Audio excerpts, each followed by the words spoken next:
जय हिंद साथियों, मैं अनिल कुमार फिर से अपने YouTube चैनल में आप लोगों का स्वागत करता हूं। दोस्तों, आज का जो मेरा टॉपिक है वो आपको 2009 में जो आपको हिस्ट्री के जो पूछे गए प्रश्न है उसका हम लोग एनालिसिस करेंगे। और इस टॉपिक के अंतर्गत क्या कहते हैं कि कल ही हम 1 से लेकर 10 तक के जो क्वेश्चंस है और उसका जो आंसर्स है सारे को हम लोग एनालिसिस किए थे।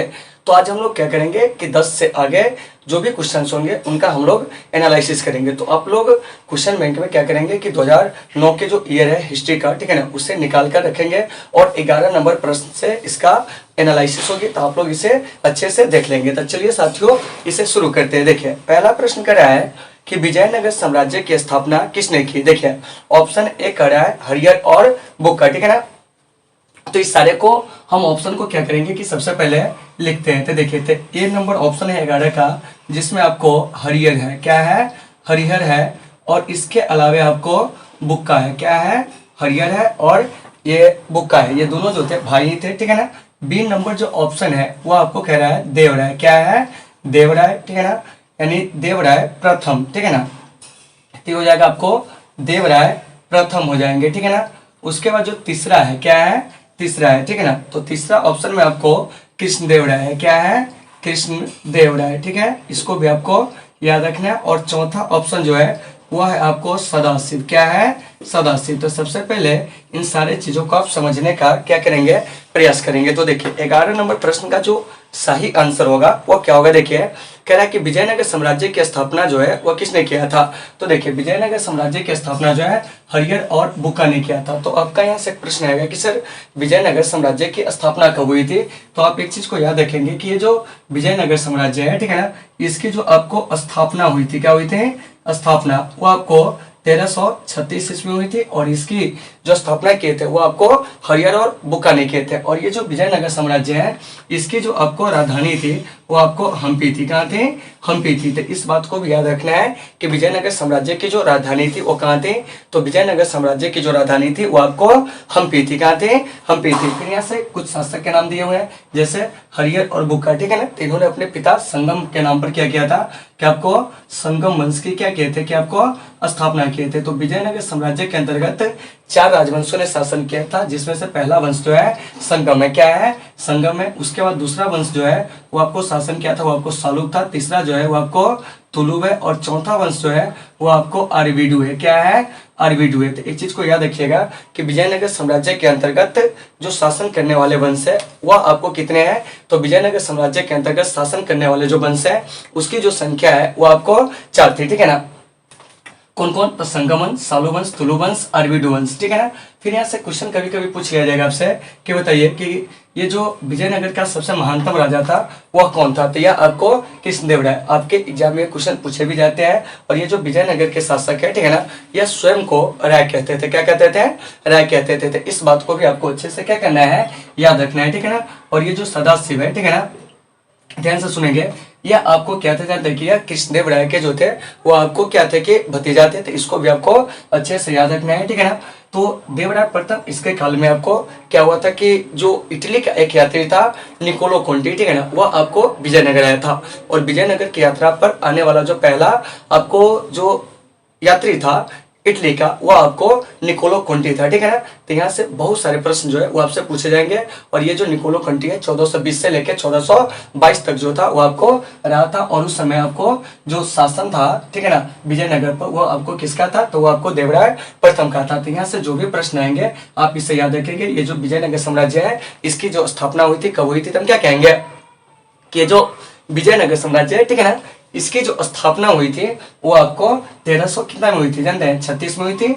और इसकी राजधानी क्या थी, हम्पी थी। और एक चीज याद रखेंगे कि ये जो विजयनगर है इसकी पहचान जो है हम्पी कैप्सेस के रूप में हुई है। और इस हम्पी कैप्सेस को क्या हुआ था कि आपको 1986 में जो है, ठीक है ना, वो आपको यूनेस्को के विरासत सूची में जो है वो आपको शामिल किया गया। तो यहाँ से कुछ चीज ऐसे है जो आपको यूनेस्को की विरासत सूची में शामिल है, आप उनका नाम जो है जान लेंगे, जो आपके एग्जाम में पूछे जा सकते हैं, ठीक है ना। जैसे ताजमहल, ताजमहल को 1983 में क्या हुआ था कि यूनेस्को के विरासत सूची में जो था वो आपको शामिल किया गया था। इसके अलावा आपको एलोरा की गुफाएं, ठीक है ना, अजंता की गुफाएं, क्या है, अजंता की गुफाएं, और एलिफेंटा की गुफाएं, इससे भी 1983 में क्या हुआ था यूनेस्को द्वारा अपने विश्व विरासत जो सूची होती है उसमें क्या किया गया था, शामिल किया गया था। 1984 में कोणार्क के जो सूर्य मंदिर है उसे शामिल किया गया था। 1986 में खजुराहो के जो मंदिर है उसे शामिल किया गया था। और इसके अलावा आपको क्या है, हम्पी के जो अवशेष है उसे शामिल किया गया था। फिर 1989 में याद रखेंगे, 1989 में जो है वो आपको सांची के स्तूप को यूनेस्को की विरासत सूची में शामिल किया गया था। तो इन सारे चीजों को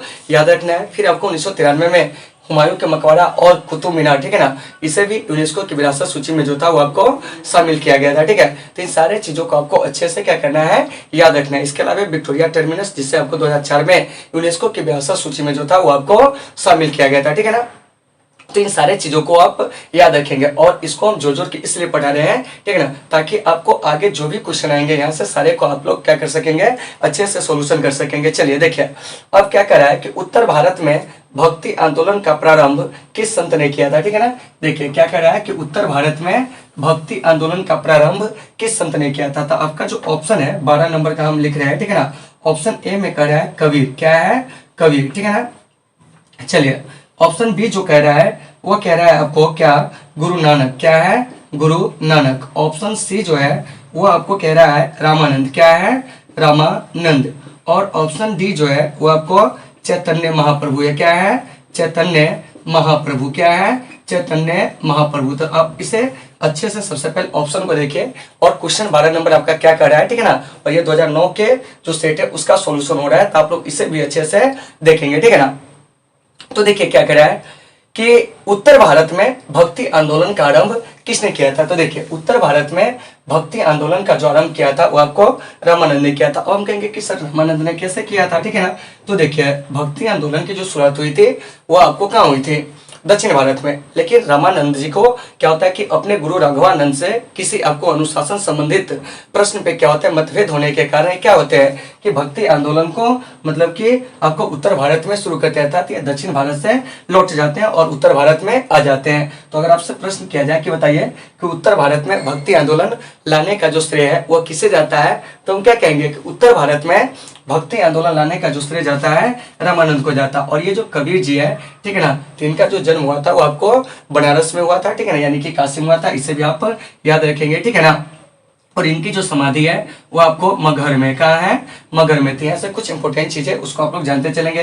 गुरु नानक जो कि आपको सिख धर्म के क्या थे, आपको संस्थापक थे। और इनका जन्म जो है 1469 ईस्वी में क्या हुआ था कि आपको तलवंडी में हुआ था। कहाँ हुआ था, तलवंडी में। तो इन चीजों को याद रखना है। रामानंद जो आपको दक्षिण भारत से उत्तर भारत में क्या किए थे कि आपको भक्ति आंदोलन को लेकर आए थे। और ये भक्ति आंदोलन के पहले ऐसे संत थे जिन्होंने क्या किया था जानते हैं कि हिंदी में क्या है कि अपने धर्म का जो है प्रचार प्रसार जो थे वो आपको किए हुए थे, ठीक है ना। तो इसे भी आप याद रखेंगे।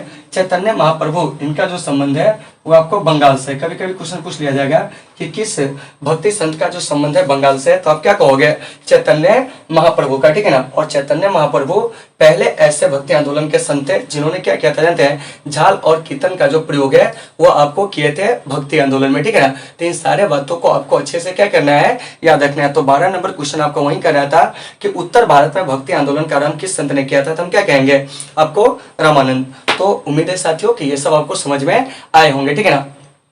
अगर आपको इस टॉपिक में कहीं से किसी प्रकार की अगर कोई समस्या होती है तो आप लोग कमेंट करके क्या करेंगे, बताएंगे, ठीक है ना। और आप लोग अपने लेवल को क्या करेंगे, हार्ड रखेंगे, क्योंकि जितनी ज़्यादा आप क्या करेंगे अभी से मेहनत करेंगे, बोर्ड एग्जाम जो होंगे वो आपको उतने ही ज़्यादा क्या होंगे, इजी होंगे, ठीक है ना। तो हम लोगों को क्या करना है कि आपको हार्ड लेवल यहाँ से करते चलना है और हमेशा हम आपके साथ है, जितना हो सके संभव हम आपको पूरे के पूरे चीज जो है वो आपको प्रोवाइड करवाते चलेंगे, ठीक है ना। चलिए आगे 13 नंबर प्रश्न जो है क्या कह रहा है कि देखिए कैप्टन हॉकिंस जो है किस मुगल शासक के दरबार में आया था। यही प्रश्न कह रहा है आपका कि कैप्टन हॉकिंस किस मुगल शासक के दरबार में आया था। 13 नंबर यह प्रश्न है, ठीक है ना। देखिए ऑप्शन ए कह रहा है आपका अकबर। क्या कह रहा है, अकबर, ठीक है ना। ऑप्शन ए में अकबर है। ऑप्शन जो बी है उसमें आपको जहांगीर है। क्या है, जहांगीर है, ठीक है ना। ऑप्शन जो सी है उसमें जो है वो आपको शाहजहां। क्या है, शाहजहां। क्या है, शाहजहां, ठीक है ना। और ऑप्शन डी जो है उसमें आपको औरंगजेब है। क्या है, औरंगजेब है। क्या है, औरंगजेब है। क्या है, औरंगजेब। तो देखिए तो इस चारों को आपको ऑप्शन को सबसे पहले क्या कहना है, याद रखना है। और क्वेश्चन आपका क्या कह रहा है 13, सुनिए कि कैप्टन हॉकिंस किस मुगल शासक के दरबार में आया था, ठीक है ना। चाहे क्वेश्चन यहाँ से ये भी पूछा जा सकता था कि बताइए कि मुगल काल में आने वाला प्रथम अंग्रेज कौन था, तो वो आपको कैप्टन क्या था, आपको हॉकिंस ही था, ठीक है ना, जो मुगल दरबार में पहली बार आया था 1608 में, ठीक है ना। लेकिन ये किसके दरबार में आया था यह जान लीजिए। तो देखिए कैप्टन हॉकिंस जो है वो आपको जहांगीर के दरबार में क्या हुआ था कि आपको आया हुआ था। तो इस सभी बातों को आपको अच्छे से याद रखना है। और हॉकिंस कब आया था, तो ये जो कैप्टन हॉकिंस है 1608 में आया था। तो यहाँ से एक चीज याद रखिएगा, ये जो अकबर है इसका शासनकाल 1556 से 1605 है, ठीक है ना। एडी में हम बात करेंगे।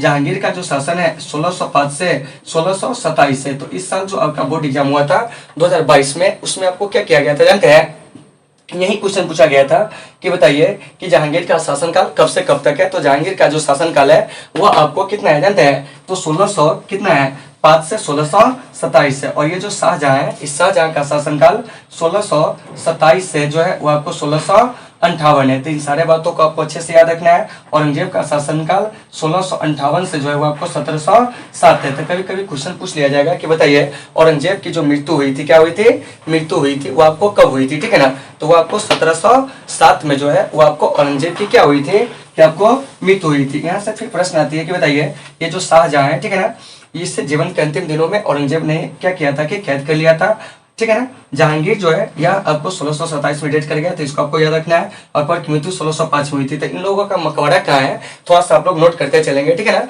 हम सभी मुगल बादशाह के जो मकबरा है उसको बता दे रहे हैं। जैसे बाबर की मकबरा अगर आपसे पूछा जाए तो वह आपको काबुल में है। लेकिन एक चीज याद रखिएगा कि बाबर जब मरा था तो उसको क्या हुआ था कि पहली बार जो था वो आपको आगरा के आराम बाग में दफनाया गया था। लेकिन जब इसके डायरी को पढ़ा गया, ठीक है ना, तब इसने अपने डायरी में लिखा था कि हमारी तीव्र इच्छा है कि मुझे क्या किया जाए, काबुल में दफनाया जाए। तब इसके शव को आगरा के आराम बाग से उखाड़ कर फिर आपको दोबारा जो था काबुल में क्या किया गया था कि आपको दफनाया गया था। और ये जो काबुल है यह आपको है कहाँ, तो ये जो काबुल है ध्यान से सुनेंगे, ठीक है ना। तो यह काबुल आपको कहाँ है, तो अफगानिस्तान में। और अफगानिस्तान को हम लोग हार्ट ऑफ एशिया के नाम से क्या करते हैं, जानते हैं। तो साथियों उम्मीद है कि आपको ये समझ में आ गए होंगे, ठीक है ना। दूसरा मुगल बादशाह है आपको हुमायूं। तो इस हुमायूं का जो मकबरा है वो आपको कहाँ है, तो हुमायूं का जो मकबरा है वो आपको दिल्ली में है। फिर इसके बाद अकबर का मकबरा जो है वो आपको सिकंदरा उत्तर प्रदेश में है। फिर है जहांगीर का मकबरा जो है वो आपको लाहौर में। और शाहजहां का जो मकबरा है आपको मुमताज के कब्र के पास जो है वो आपको आगरा में ही है, ठीक है ना, यानी कि ताजमहल में ही। उसके बाद जो है आपको औरंगजेब, तो औरंगजेब का जो मकबरा है वो आपको दक्षिण भारत के महाराष्ट्र में, ठीक है ना।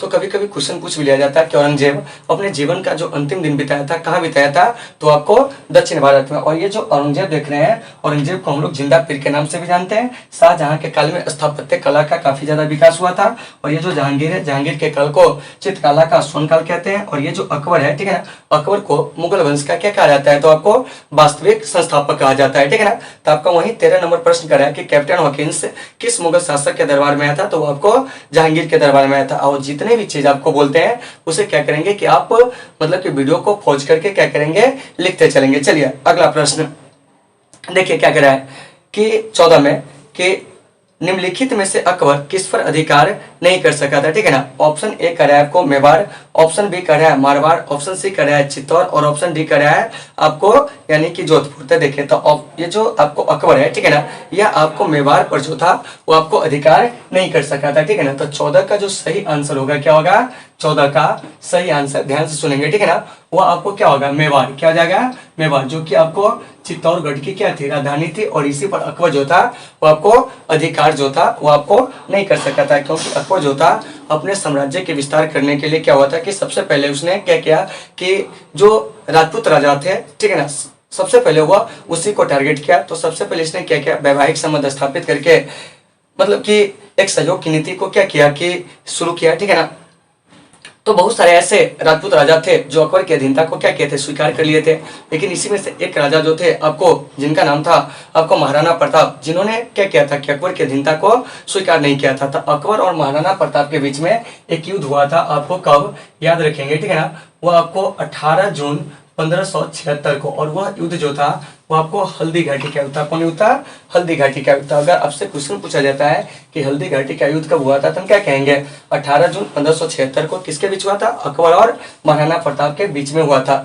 तो अकबर क्या ये जो महाराणा प्रताप है क्या अकबर की अधीनता को स्वीकार किया, तो यह आपको उसकी अधीनता को स्वीकार नहीं किए, ठीक है ना। तो वहीं आपका ये जो 14 नंबर प्रश्न है, कह रहा है कि निम्नलिखित में से अकबर किस पर अधिकार नहीं कर सका, तो वो आपको मेवाड़ पर नहीं कर सका था। चलिए 15 नंबर प्रश्न क्या कर रहा है, ध्यान से सुनेंगे, ठीक है ना। तो देखिए ये जो 15 नंबर प्रश्न है, देखिए 15 नंबर प्रश्न कर रहा है आपका, ठीक है ना, कि निम्नलिखित में से कौन मुगल बादशाह आलमगीर के नाम से क्या है कि आपको जाना जाता है, ठीक है ना। तो देखिए तो इसमें आपको ऑप्शन ए जो है जहांगीर, क्या है जहांगीर। तो देखिए तो जहांगीर को ना हम लोग सलीम के नाम से जानते हैं, किस नाम से जानते हैं, सलीम के नाम से, ठीक है ना। उसके बाद जो आपको बी नंबर ऑप्शन है, आप लोग ध्यान दीजिएगा, वो आपको कह रहा है शाहजहां, क्या है शाहजहां, ठीक है ना। ये जो आप शाहजहां देख रहे हैं, क्या देख रहे हैं, शाहजहां। तो शाहजहां को ना हम लोग किस नाम से जानते हैं खुर्रम के नाम से, किस नाम से, खुर्रम के नाम से, ठीक है ना, क्या है खुर्रम के नाम से। और इसी शाहजहां ने क्या किया था जानते हैं कि आपको अपनी पत्नी मुमताज के याद में, यानी कि अर्जुमंद बानो बेगम के याद में क्या किया था कि आपको ताजमहल का निर्माण कराया था, ठीक है ना। तो ताजमहल जो है उसे कहा जाता है कि यह प्रेम का अमर प्रतीक इमारत है, क्या है इमारत है, ठीक है ना। चलिए उसके बाद सी नंबर ऑप्शन है आपको औरंगजेब, क्या है औरंगजेब। याद रखिएगा कि सी नंबर ऑप्शन क्या है, तो वह आपको औरंगजेब, क्या है औरंगजेब। तो देखिए ये जो औरंगजेब है ना, इसको हम लोग आलमगीर के नाम से भी जानते हैं, किस नाम से जानते हैं, आलमगीर के नाम से भी जानते हैं। और इस औरंगजेब को हम लोग क्या कहते हैं जानते हैं, तो आपको जिंदा पीर के नाम से जानते हैं, किस नाम से जानते हैं, जिंदा पीर के नाम से, ठीक है ना। तो अगर आपसे क्वेश्चन पूछा जाए कि बताइए कि जिंदा पीर और आपको ये जो आलमगीर है इस नाम से किसे जानते हैं, तो हम क्या कहेंगे जानते हैं, औरंगजेब को जानते हैं। और औरंगजेब का शासन काल अभी बताए थे 1658 से 1707 है, ठीक है ना। औरंगजेब जो है अपने जीवन का जो अधिकांश दिन बिताया था वो कहाँ बिताया था, तो वो आपको दक्षिण भारत में बिताया था। तो इन सारे चीजों को आपको अच्छे से क्या करना है, याद रखना है। चलिए अगला प्रश्न जो है आपको क्या कह रहा है, ठीक है ना। पहले अगला प्रश्न को सुनने से पहले 15 नंबर प्रश्न को क्लियर कर लीजिए, ठीक है ना। कह रहा है कि निम्नलिखित में से कौन मुगल बादशाह आलमगीर के नाम से जाना जाता था, तो वह आपको हो जाएगा कौन जानते हैं, औरंगजेब, ठीक है ना। चलिए और इसमें एक ऑप्शन और है जो आपको यानी कि बहादुर शाह, क्या है बहादुर शाह, तो इनके बारे में भी जान लीजिए, ठीक है ना। तो ये जो बहादुर शाह थे ना, ये आपको अंतिम मुगल बादशाह थे, क्या थे अंतिम मुगल बादशाह थे, ठीक है ना।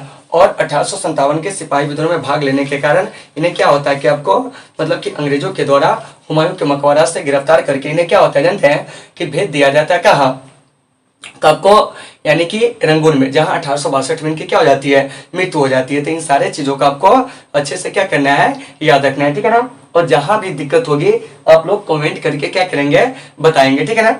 अगला प्रश्न देखिए क्या कर रहा है, 16 नंबर प्रश्न कि गेटवे ऑफ इंडिया का निर्माण आपको कब हुआ था, यानी कि 16 नंबर प्रश्न, ठीक है ना।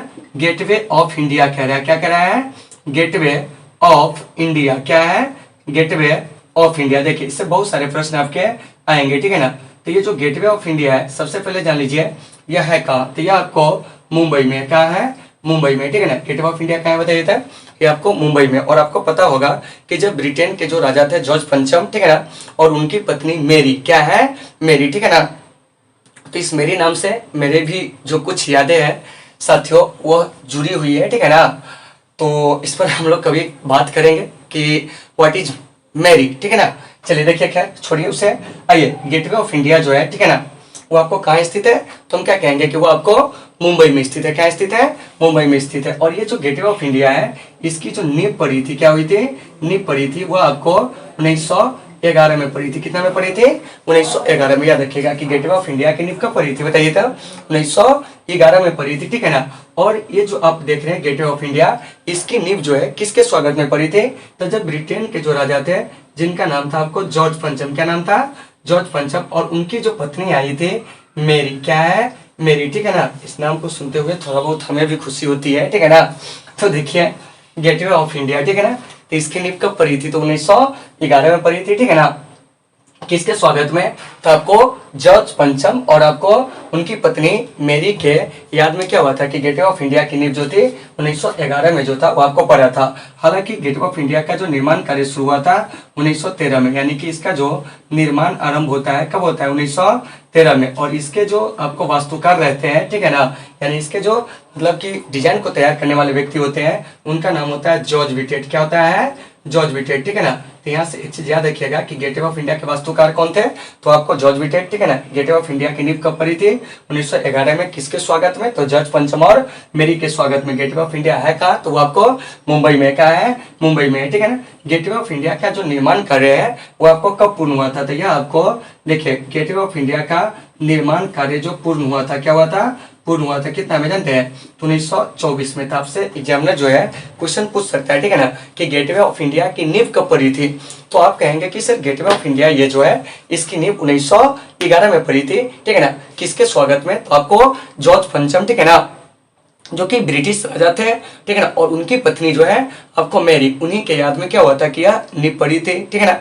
लेकिन गेटवे ऑफ इंडिया का अगर आपसे क्वेश्चन पूछा जाए कि निर्माण कार्य पूर्ण कब हुआ था, तो वह आपको 1924 में हुआ था। 1924 यानी देख लीजिए कि कितने साल लगा था, 11 में नींव पड़ा और आपको 24 में बनकर यह क्या हुआ था, तैयार हुआ था। मतलब 13 साल में गेटवे ऑफ इंडिया जो है वह बनकर क्या हुआ था, कि आपको तैयार हुआ था, ठीक है ना। और इसी के आसपास जो है होटल ताजमहल है। तो आप लोग जब कभी भी मुंबई जाएंगे तो वहाँ मुंबई जाने के बाद क्या है कि कई सारे इमारतों को आप लोग विजिट करेंगे, जैसे आपको विक्टोरिया टर्मिनस हो गए, ठीक है ना। इसके अलावा आपको होटल ताजमहल हो गए। होटल ताजमहल के अलावा ये जो है आपको गेटवे ऑफ इंडिया क्या है, गेटवे ऑफ इंडिया है, ठीक है ना। एल्फिंस्टन सर्किल है, क्या है, एल्फिंस्टन सर्किल है। तो इन सारे चीजों का आप लोग क्या करेंगे, मुआयना करेंगे, ठीक है ना, ताकि कुछ ऐतिहासिक चीजों की हमें जानकारी मिल सके। तो वहीं आपका प्रश्न कर रहा है 16 नंबर प्रश्न, क्या देखिए कि गेटवे ऑफ इंडिया का निर्माण कब हुआ था, तो ऑप्शन दे रहा है 1910, 1911, 1912, 1914। तो दिए गए ऑप्शन के हिसाब से जो आपका 16 का सही आंसर होगा 1911। लेकिन अगर 1911 ना देके 1924 भी देता तो ये आपको सही होता। क्यों सही होता, सारे कारणों को हम लोग क्या किए हैं, तो आपको एक्सप्लेन किए हैं, ठीक है ना। चलिए आगे आगे 17 में देखिए क्या कह रहा है कि 1942 में कौन सा आंदोलन हुआ था। तो देखिए तो 1942 में जो है वो आपको कौन सा आंदोलन हुआ था, 17 नंबर प्रश्न यही कर रहा है। देखिए तो ए में जो है वो आपको कह रहा है खिलाफत आंदोलन, क्या है, खिलाफत आंदोलन, ठीक है ना। ए नंबर ऑप्शन है 17 का खिलाफत, क्या है, खिलाफत। चलिए बी नंबर ऑप्शन जो है वो आपका कह रहा है असहयोग, क्या है, असहयोग, क्या है, असहयोग। और ये जो सी नंबर ऑप्शन है, क्या है, सी नंबर ऑप्शन, ध्यान से सुनिएगा, ठीक है ना, वो कर रहा है सविनय अवज्ञा आंदोलन, क्या कर रहा है, सविनय अवज्ञा आंदोलन, ठीक है ना, सविनय अवज्ञा। और ये जो डी है, क्या है, डी है। तो डी नंबर ऑप्शन जो कह रहा है वह है आपको भारत छोड़ो, क्या है, भारत छोड़ो, ठीक है ना। तो आप लोग कमेंट करके बताइए कि 1942 में कौन सा आंदोलन हुआ था। यही आपका 17 नंबर प्रश्न जो है वो आपको कह रहा है, ठीक है ना। तो चलिए आप लोग बताएंगे कि 1942 में कौन सा आंदोलन हुआ था, ठीक है ना, फिर हम इस पर चर्चा करेंगे। तो आप लोग कमेंट करके जल्दी से बताइए 1942 में कौन सा आंदोलन हुआ था, ठीक है ना। चलिए हाँ, कुछ लोगों का जवाब आया, ठीक है ना। चलिए हम शुरू करते हैं। देखिए इसका सबसे पहले 17 का सही आंसर दे लीजिए, ठीक है ना। तो ये जो भारत छोड़ो आंदोलन है, ठीक है ना, वो आपको 1942 में हुआ था, मतलब कि क्विट इंडिया मूवमेंट, ठीक है ना। तो ये आपको कब हुआ था जानते हैं, तो यह आपको 1942 में हुआ था। और भारत छोड़ो आंदोलन का जो नेतृत्व किए थे वो कौन किए थे, महात्मा गांधी। लेकिन आइए इस सभी आंदोलन पर हम लोग क्या करेंगे, चर्चा करेंगे। तो देखिए खिलाफत आंदोलन 1919 में हुआ था और इसके जो आपको क्या कहते हैं कि नेतृत्वकर्ता जो थे वो आपको अली बंधु थे। अली बंधु में एक भाई का नाम था आपको मोहम्मद अली और एक भाई का नाम जो था वो आपको शौकत अली। तो इस बात को आपको अच्छे से याद रखना है। हालांकि अखिल भारतीय खिलाफत आंदोलन के जो अध्यक्ष थे वो आपको महात्मा गांधी थे। कौन थे, महात्मा गांधी थे, ठीक है ना। तो देखिए प्रथम विश्व युद्ध के बाद क्या हुआ था, थोड़ा सा ध्यान से सुनिएगा। प्रथम विश्व युद्ध जो 1914 से 1918 तक चला था, ठीक है ना। तो प्रथम विश्व युद्ध जो था वो आपको 4 वर्ष तक चला, यानी 28 जुलाई 1914 को शुरू हुआ और 11 नवंबर 1918 को जो है वो आपको प्रथम विश्व युद्ध जो था वो आपको समाप्त हुआ। तो प्रथम विश्व युद्ध में मित्र राष्ट्रों की जीत हुई और ये जो धुरी राष्ट्र है उसकी क्या हुई थी, हार हुई थी। मित्र राष्ट्रों में जैसे आपको इंग्लैंड हो गया, फ्रांस हो गया, ब्रिटेन हो गया, इटली हो गया, क्या हो गया, इटली हो गया, ऐसे देशों की क्या हुई थी कि आपको जीत हुई थी। वहीं दूसरी तरफ जर्मनी, ऑस्ट्रिया, हंगरी, तुर्की जैसे राष्ट्रों की क्या हुई थी, हार हुई थी। तो इंग्लैंड ने क्या किया था कि आपको तुर्की के साथ जो सेवर्स की संधि की थी, उस सेवर्स की संधि के तहत जो उस समय इस्लाम जगत में जो सबसे बड़े पद होते थे, खलीफा का पद, उसको क्या कर दिया गया था, समाप्त कर दिया गया था सेवर्स की संधि के तहत, ठीक है ना। इससे दुनिया के मुसलमानों में भी आक्रोश हुआ, भारतीय मुसलमानों में भी आक्रोश हुआ। तो भारतीय मुसलमानों ने अपने खलीफा को पुनः पद पर बैठाने के लिए और उसकी खोई हुई प्रतिष्ठा को वापस दिलाने के लिए जो आपको आंदोलन चलाए उसी को कहा गया, क्या जानते हैं, खिलाफत आंदोलन। क्या कहा गया, खिलाफत आंदोलन। इस बात को आपको अच्छे से याद रखना है। दूसरी बात है असहयोग आंदोलन। तो देखिए ये जो असहयोग आंदोलन है ना, ये आपको गांधी जी के द्वारा चलाया गया प्रथम जन आंदोलन था। तो इस बात को आपको अच्छे से याद रखना है कि असहयोग आंदोलन क्या है, तो गांधी जी के द्वारा चलाया गया प्रथम आपको जन आंदोलन था। क्या था, प्रथम जन आंदोलन था। और इस जन आंदोलन की औपचारिक शुरुआत जो हुई थी 1 अगस्त 1920 को हुआ था। हालांकि असहयोग आंदोलन के जो कार्यक्रम है वो जो आपको प्रस्तुत किए गए थे वो आपको कांग्रेस के कलकत्ता विशेष अधिवेशन में 1920 में प्रस्तुत किए गए थे। लेकिन असहयोग आंदोलन के जो कार्यक्रम का प्रस्ताव है वह जो पारित हुआ था वो आपको नागपुर अधिवेशन 1920 में, ठीक है ना।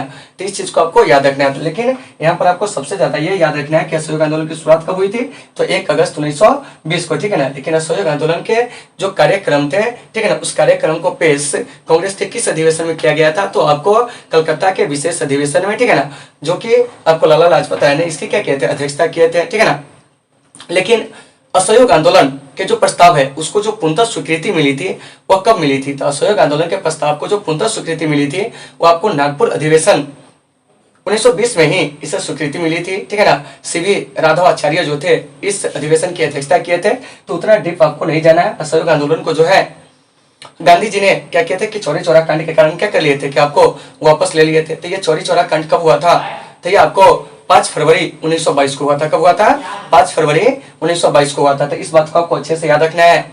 ये जो सविनय अवज्ञा आंदोलन है ये आपको कब हुआ था, तो सविनय अवज्ञा आंदोलन 1930 से 31 के बीच में पहले टर्म में ये हुआ था, ठीक है ना। तो ये जो सविनय अवज्ञा आंदोलन है इसका जो नेतृत्व किए थे वो कौन किए थे, तो आपको गांधी जी ने ही किए थे, ठीक है ना। भारत छोड़ो आंदोलन इसका भी जो नेतृत्व किए थे आपको गांधी जी। भारत छोड़ो आंदोलन 8 अगस्त 1942 को क्या हुआ था कि शुरू हुआ था। और भारत छोड़ो आंदोलन के दौरान ही आपको ये जो अंग्रेज सरकार है कांग्रेस के दिग्गज नेताओं को पकड़ने के लिए ऑपरेशन जीरो आवर जो था वो आपको चलाया था। और इसी ऑपरेशन जीरो आवर के तहत महात्मा गांधी को गिरफ्तार करके, क्या करके, गिरफ्तार करके आगा खां जो पहले से उसमें नजरबंद कर दिया जाता है।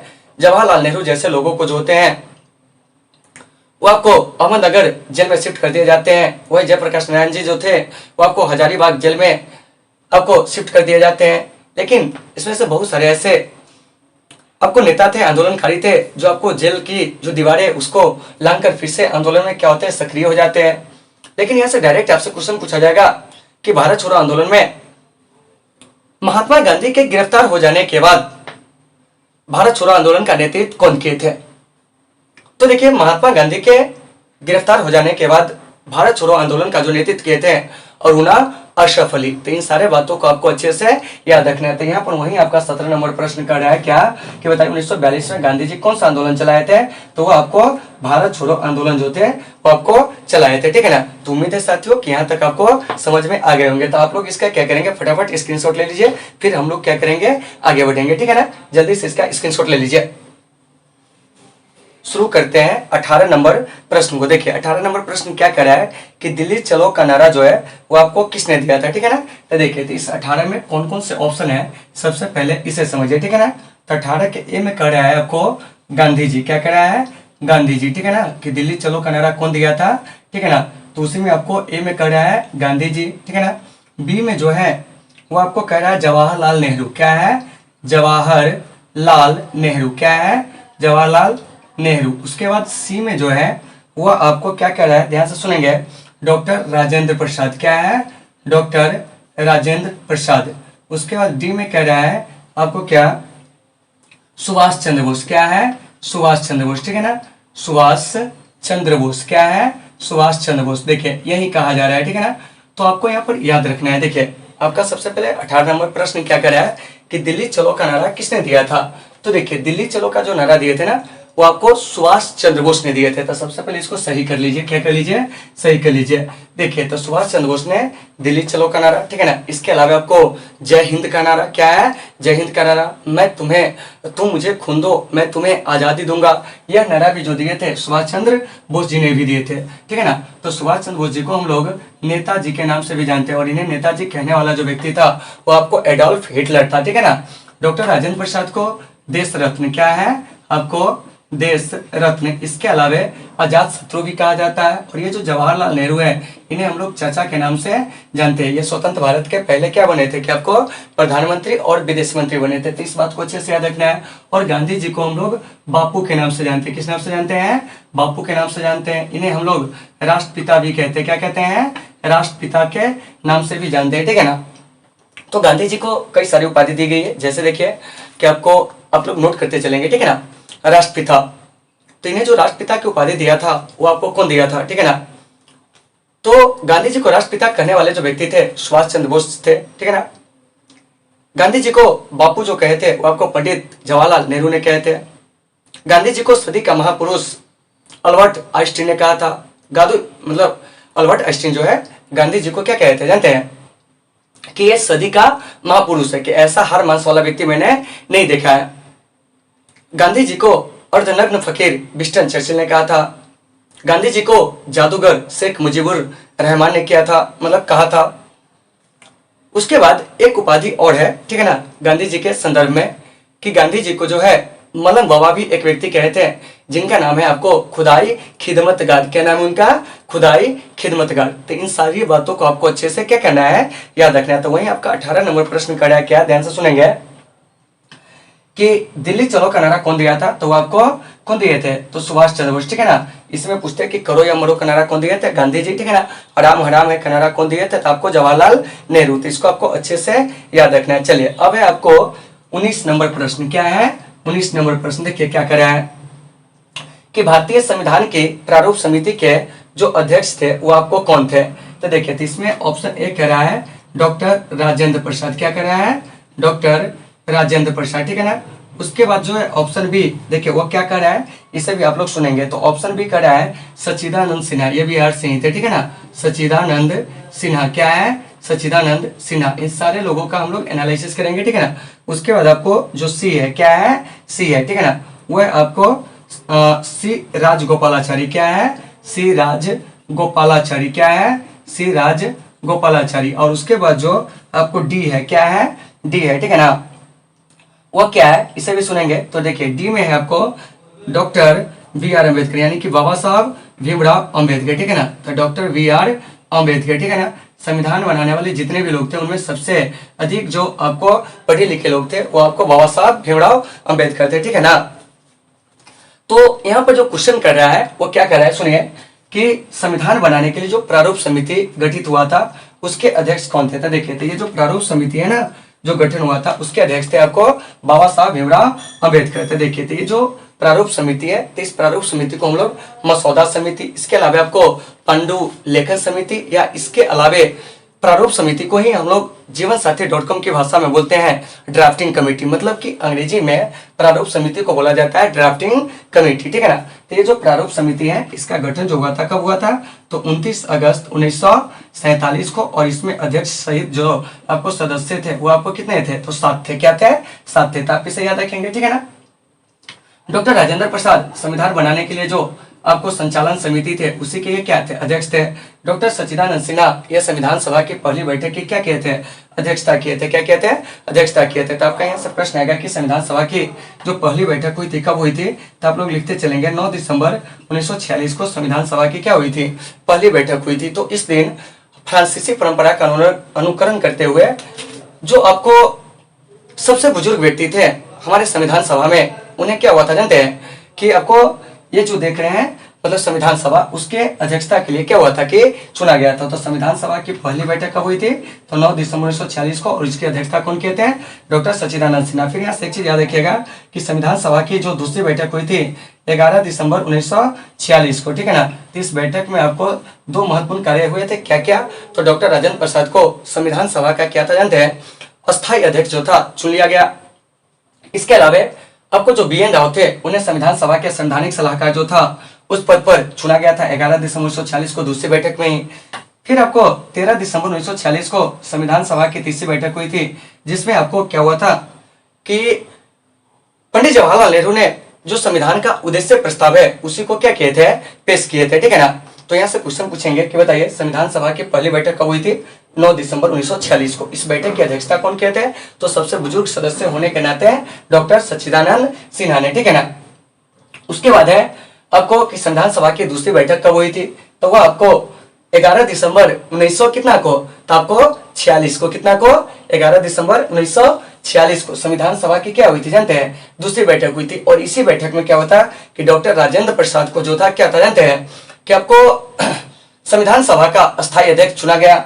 इसके अलावा BN राव को संविधान सभा का संवैधानिक सलाहकार जो है वो आपको चुना गया। 13 दिसंबर 1946 को संविधान सभा की तीसरी बैठक में जो संविधान के उद्देश्य प्रस्ताव है उस उद्देश्य प्रस्ताव को पेश किया गया था, किसके द्वारा जानते हैं, पंडित जवाहरलाल नेहरू के द्वारा। तो इन सारे बात को आपको अच्छे से याद रखना है। और संविधान सभा की जो अंतिम बैठक हुई थी, अर्थात संविधान पर जो अंतिम रूप से हस्ताक्षर हुए थे, इसकी जो अंतिम बैठक हुई थी 24 जनवरी 1950 को। और इस दिन क्या होता है कि डॉक्टर राजेंद्र प्रसाद को संविधान सभा के द्वारा क्या हुआ था कि डॉक्टर राजेंद्र प्रसाद को 24 जनवरी 1950 को भारत के प्रथम राष्ट्रपति के रूप में चुना गया। भारत के राष्ट्रगान जन गण मन को संविधान सभा द्वारा अपनाया गया। भारत के राष्ट्रगीत वंदे मातरम को संविधान सभा द्वारा जो था वो आपको अपनाया गया था। तो इन सभी बातों को आपको अच्छे से याद रखना। और हमारी जो संविधान सभा थी, ठीक है ना, उसे भंग कर देगी, अर्थात तब संविधान सभा जो है केवल आपको संसद के रूप में क्या करेगी कि आपको कार्य करेगी, क्या करेगी, कार्य करेगी, ठीक है ना। तो ये जो हमारी संविधान सभा है यह आपको देश की आजादी के बाद जो था वो आपको संविधान सभा के रूप में भी काम किया था और आपको संसद के रूप में भी काम किया था। जब तक कि हमारे देश में प्रथम आम चुनाव न होकर लोकसभा का प्रथम गठन नहीं हुआ था, राज्यसभा का गठन नहीं हुआ था, तब तक यह संसद के रूप में ही कार्य किया था, ठीक है ना। तो इन सभी बातों को आपको अच्छे से याद रखना है, ठीक है ना। तो वही आपका क्या है कि ये जो 19 नंबर प्रश्न है वही कर रहा है आपको कि प्रारूप समिति जो है, ठीक है ना, उसके आपको अध्यक्ष जो थे कौन थे, तो हम क्या कहेंगे, तो वो आपको डॉक्टर BR अम्बेडकर थे। अब देखिए कर रहा है भारतीय संविधान के अनुसार संप्रभुता जो है वो आपको किसमें निहित है, ठीक है ना। 20 नंबर यह प्रश्न कर रहा है, ठीक है ना। तो देखिए कर रहा है कि भारतीय संविधान के अनुसार संप्रभुता किसमें निहित है, तो आपको कर रहा है कि राष्ट्रपति, क्या कर रहा है, राष्ट्रपति। सब बात को समझिएगा A नंबर ऑप्शन में, ठीक है ना। B नंबर ऑप्शन जो है उसमें आपको कह रहा है क्या जानते हैं, प्रधानमंत्री, क्या कह रहा है, प्रधानमंत्री, ठीक है ना। उसके बाद जो C नंबर ऑप्शन है, क्या है, C नंबर ऑप्शन, उसमें कह रहा है आपको न्यायपालिका, क्या है, न्यायपालिका मतलब जुडिशियरी, ठीक है ना। और उसके बाद जो है आपको D में कह रहा है आपको संविधान, क्या कह रहा है, संविधान, क्या है, संविधान, ठीक है ना। यानी 20 नंबर प्रश्न कर रहा है कि बताइए कि भारतीय संविधान के अनुसार जो संप्रभुता है वह आपको किस में निहित है, ठीक है ना। तो देखिए भारतीय संविधान के अनुसार वैसे कहिएगा तो संप्रभुता जो है वो आपको भारत की जनता में क्या है कि आपको निहित है, क्योंकि यह जो हमारा संविधान है वो क्या है, स्वयं को समर्पित है, अर्थात भारतीय लोगों को समर्पित है, यानी कि गिव टू आवर सेल्फ है, क्या है, गिव टू आवर सेल्फ। लेकिन यहाँ पर तो ऑप्शन नहीं दिया हुआ है, ठीक है ना। तो इस हिसाब से जो हो जाएगा कि भारतीय संविधान के अनुसार जो संप्रभुता होगी वो आपको संविधान में होगी, यानी कि हमारी जो कॉन्स्टिट्यूशन है उसमें होगी, ठीक है ना। जबकि हमारी ये जो न्यायपालिका है इसको हम लोग जुडिशियरी के नाम से भी जानते हैं, प्रधानमंत्री यानी PM, राष्ट्रपति, इस सबका फंक्शन जो है अलग अलग होता है, ठीक है ना। तो देखिए यहाँ पर क्या है कि भारतीय संविधान के अनुसार संप्रभुता जो है वो आपको किसमें निहित है, तो हम क्या कहेंगे, वो आपको संविधान में निहित है, ठीक है ना। तो ये जो राष्ट्रपति है तो भारत में एक राष्ट्रपति होंगे, यह बात कहाँ कहेगी, इसको भी याद रखिएगा, अनुच्छेद आपको 52 में कि भारत में राष्ट्रपति का पद जो होगा अनिवार्य रूप से होगा, यह बात आपको कही गई, ठीक है ना। और राष्ट्रपति जो है भारतीय गणराज्य के क्या होते हैं कि आपको सर्वे सर्वा होते हैं, मतलब कि भारत में संसदीय शासन प्रणाली है और इस संसदीय शासन प्रणाली में राष्ट्रपति जो होते हैं वो आपको क्या होते हैं कि हमारे यहाँ राज्य के जो होते हैं वो आपको क्या होते हैं, अध्यक्ष होते हैं, ठीक है ना। जबकि प्रधानमंत्री जो होते हैं उनके शक्ति का क्या करते हैं, पूरा प्रयोग करते हैं। तब वास्तविक रूप से हमारे देश में जो कार्यपालिका के प्रमुख होते हैं वो कौन होते हैं, प्रधानमंत्री। और न्यायपालिका का काम न्याय करना है, तो इस सब बात को आपको अच्छे से क्या करना है, याद रखना है। तो देखिए तो संप्रभुता का मतलब होता क्या है, इसको भी जान लीजिए। तो संप्रभुता का मतलब होता है कि जब कोई देश अपने आंतरिक और बाह्य मामलों में सर्वोच्च निर्णय लेने के लिए स्वतंत्र होता है तो उसको हम लोग क्या कहते हैं, संप्रभु देश कहते हैं, क्या कहते हैं, संप्रभु देश कहते हैं, ठीक है ना। तो इस बात को याद रखना है, वो किसी अन्य के दबाव में ना हो, तो ऐसे ही देश को हम लोग क्या कहते हैं, संप्रभु कहते हैं। तो आपको पता होगा कि हमारा जो भारतीय संविधान का जो प्रियम्बल है उसमें आपको शुरू में ही कहा गया है कि हम भारत के लोग भारत को एक संपूर्ण प्रभुत्व संपन्न, क्या है, संपूर्ण प्रभुत्व संपन्न, अर्थात भारत को जो है आपको विदेशी जो सत्ता है उससे क्या करते हैं कि मुक्त करते हैं। और यहाँ से क्या है कि हम अपने आंतरिक और बाह्य मामले में सर्वोच्च निर्णय लेने के लिए हम क्या है कि आपको स्वतंत्र है, क्या है, स्वतंत्र है। तो वही 20 नंबर आपका प्रश्न करा है कि भारतीय संविधान के अनुसार संप्रभुता किसमें निहित है, तो हम क्या कहेंगे आपको संविधान में। देखिए प्रधानमंत्री इनकी जो नियुक्ति होती है, ठीक है ना, वो आपको अनुच्छेद 75 के तहत होती है, ठीक है ना, राष्ट्रपति के द्वारा। किसके द्वारा? राष्ट्रपति के द्वारा, ठीक है ना। और प्रधानमंत्री जो होते हैं, ध्यान से सुनेंगे, ठीक है ना, ये अपने मंत्रिपरिषद के प्रमुख होते हैं। हमारे भारत में जो आपको न्यायपालिका है वो आपको एकीकृत है, इसको भी याद रखिएगा, ठीक है ना। यानी भारत में कैसे न्यायपालिका? एकीकृत, मतलब कि इंटीग्रेटेड जुडिशियरी है, ठीक है ना, तो इसको याद रखना है। और ये जो हमारा संविधान है वो कैसा है, तो याद रखिएगा कि आपको लिखित है, मतलब कि रिटन कॉन्स्टिट्यूशन है हमारा। दूसरी बात यह इनेक्टेड है, मतलब निर्मित है। क्या है? निर्मित है। तो इन सब बात को आपको अच्छे से क्या करना है, याद रखना है। और भारतीय संविधान दुनिया का क्या है कि आपको सबसे मतलब कि विशालतम जो आपको लिखित संविधान कहते हैं वो है, तो आप इसे याद रखेंगे। चलिए 21 नंबर प्रश्न क्या कह रहा है, ध्यान से सुनिएगा, ठीक है ना। कह रहा है कि राखाल दास बनर्जी को मोहनजोदड़ो के अवशेष किस वर्ष मिले थे? देखिए ऑप्शन ए कह रहा है 1920, ऑप्शन जो बी है ध्यान से सुनेंगे वह कह रहा है आपको 1921, और ऑप्शन सी जो कह रहा है 1922। क्या है? 1922। और ऑप्शन डी जो है वो आपको 1900 कितना है, तो वो आपको 23 है। तो देखिए क्या कह रहा है कि मोहनजोदड़ो को, ठीक है ना, यानी कि राखाल दास बनर्जी को मोहनजोदड़ो के अवशेष किस वर्ष मिले थे? तो देखिए मोहनजोदड़ो की जो खोज हुई थी ना वो आपको 1922 में हुई थी। और इस मोहनजोदड़ो की जो खोज किए थे वो कौन किए थे? तो आपको राखाल दास बनर्जी ने। कौन कहते हैं? राखाल दास बनर्जी ने, ठीक है ना, इस बात को याद रखना है। और सिंधु घाटी सभ्यता का जो पहला खोजा गया नगर था वो आपको हड़प्पा था, जिसकी खोज हुई थी आपको 1921 में। और इस हड़प्पा की खोज कौन किया था? तो याद रखेंगे कि हड़प्पा की खोज जो है, ठीक है ना, वो आपको कौन किए थे? तो आपको याद रखना है कि हड़प्पा की खोज जो है दयाराम साहनी ने किए थे। कौन किए थे? दयाराम साहनी ने किए थे। तो इन सभी बातों को आपको अच्छे से याद रखना है। तो देखिए यहाँ पर हम ऑप्शन के हिसाब से चल रहे हैं, ठीक है ना। और ये जो हड़प्पा है, ठीक है ना, सिंधु घाटी सभ्यता का पहला खोजा गया नगर था, इसीलिए सिंधु घाटी सभ्यता को हड़प्पा सभ्यता भी कहते हैं। और मोहनजोदड़ो के बारे में पूछा जाएगा तो आप याद रखेंगे कि मोहनजोदड़ो जो है सिंधु घाटी सभ्यता का सबसे बड़ा नगर है। लेकिन इसी में पूछ देगा कि भारत में जितने भी नगर खोजे गए सिंधु घाटी सभ्यता उसमें सबसे बड़ा नगर कौन है? तो आपको राखी गढ़ी है। कौन है? राखी गढ़ी है। लेकिन सीधे पूछेंगे कि भारत, पाकिस्तान और अफगानिस्तान इस सब में जो सिंधु घाटी सभ्यता के स्थल मिले हैं उसमें सबसे बड़ा जो आपको नगर है वो कौन है? तब आप कहेंगे मोहनजोदड़ो। लेकिन भारत में खोजे गए में कहेंगे तो वह आपको कौन हो जाएगा? राखी गढ़ी। तो इन सब बात को अच्छे से याद रखना है। 21 नंबर प्रश्न आपका वही कह रहा है क्या कि राखाल दास बनर्जी को मोहनजोदड़ो के अवशेष कब मिले थे? तो वो आपको 1922 में। देखिए उसके बाद कह रहा है आपको 22 नंबर प्रश्न, क्या ध्यान से सुनिएगा कि सिंधु घाटी सभ्यता में विशाल स्नानागार के अवशेष कहां से प्राप्त हुए? ऑप्शन ए कह रहा है हड़प्पा। देखिए आप लोग यहाँ बोर्ड पे ध्यान दीजिएगा, हड़प्पा, ठीक है ना। अन्ना समझ में है तो आपको बोलना भी है। जहां भी दिक्कत हो, आप किसी भी प्रकार के क्वेश्चन में आपको दिक्कत हो, किसी भी लेवल का क्वेश्चन हो तो आप लोग कमेंट करके बताएंगे, ठीक है ना। चलिए उसके बाद जो है बी में मोहनजोदड़ो। क्या है? मोहनजोदड़ो। आप लोग एक मूवी आया था ऋतिक रोशन का, देखिएगा मोहनजोदारो, ठीक है ना, जिसमें आपको इस सब के बारे में अच्छे से बताया गया। उसके बाद आपको कालीबंगा। क्या है? कालीबंगा। क्या है? कालीबंगा, ठीक है ना। उसके बाद जो है वो आपको क्या है? तो आपको लोथल है। क्या है? लोथल है, ठीक है ना। तो देखिए यहाँ से क्या करा है कि सिंधु घाटी सभ्यता में विशाल स्नानागार कहाँ से मिले हैं?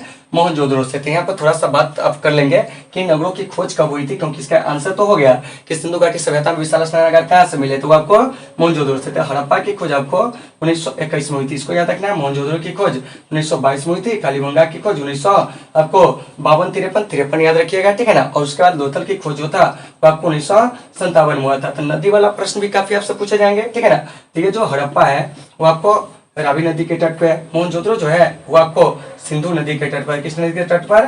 सिंधु नदी के तट पे है। और ये जो कालीबंगा है ये आपको सरस्वती नदी के तट पर है। और ये जो आप देख रहे हैं लोथल, ठीक है ना, ये आपको भोगवा नदी के तट पर है, ठीक है ना। तो इनसे बहुत सारे क्वेश्चन होंगे वो आपको पूछे जाएंगे, ठीक है ना। तो आप इसे अच्छे से क्या करेंगे? याद रखेंगे। क्या करेंगे? याद रखेंगे। फिर यहाँ से एक प्रश्न आपसे और भी पूछे जा सकते हैं कि बताइए कि हड़प्पा से जो है सबसे प्रमुख चीज क्या मिले? तो हड़प्पा से एक ऐसी स्त्री की मूर्ति मिली है जिसके गर्भ से पौधे निकलता हुआ दिखता है, ठीक है ना। मोहनजोदड़ो से आपको नर्तकी की मूर्ति मिली है। कालीबंगा से जो है वो आपको भूकंप के प्राचीनतम साक्ष्य, इसके अलावा आपको बेलनाकार मोहर, ये सब मिले, ठीक है ना। लोथल से जो है फारस की मोहरें, बंदरगाह का प्रमाण, तो इस सबको याद रखिएगा। तो देखिए तो सिंधु घाटी सभ्यता में बंदरगाह नगर में दो प्रमुख नगर थे, जिसमें आपको एक लोथल था और एक जो था क्या था? तो आपको सुरकोतरा था। क्या था? सुरकोतरा था। तो साथियों उम्मीद है कि आपको समझ में ये सारे चीज आ गए होंगे। तो आपसे क्वेश्चन पूछा जाएगा कि बताइए कि सिंधु घाटी सभ्यता के दो प्रमुख नगर जो थे, जो आपको एक बंदरगाह नगर के रूप में जाने गए, वो कौन था? तो लोथल और सुरकोतरा, ठीक है ना। तो सुरकोतरा से घोड़े के अस्थि पंजर भी मिले हैं, ठीक है ना। तो आज के सेशन में हम लोग क्या किया है कि आपको 11 से लेकर, ठीक है ना, कि आपको 22 तक के क्वेश्चन का क्या किया है? एनालिसिस किया, ठीक है ना। कल हम लोग क्या करेंगे कि 22 से आगे के जो भी प्रश्न होंगे उसका हम लोग एनालिसिस करेंगे। तो अगर आप लोगों को ये क्लास अच्छी लगी हो तो आप लोग अपने दोस्तों में भी इसे क्या करेंगे, शेयर करेंगे, ठीक है ना। और आपको ये जो लाइव क्लास है प्रतिदिन आपको रात 12 बजे से मिलेगी, ठीक है ना।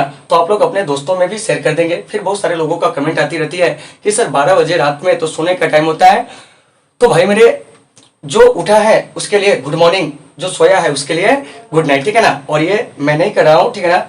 आज हमारे भारत के एक बड़े ही मैथमेटिक्स के टीचर जो है आपको अभिनय सर, ठीक है ना, जो कि एसएससी सीजीएल की तैयारी करने वाले लगभग सभी बच्चे जो हैं अभिनय सर को जानते होंगे, ठीक है ना। तो ये उन्हीं का जर्नी था, हम उन्हीं को फॉलो कर रहे हैं, ठीक है ना, कि रात 12 बजे से आपको क्लास देना, ठीक है ना, ताकि उस बहाने हम भी पढ़े और आप भी ज्यादा देर तक पढ़े, ठीक है ना। तो चलिए इसी के साथ इस क्लास को आज हम समाप्त करते हैं यहीं पे।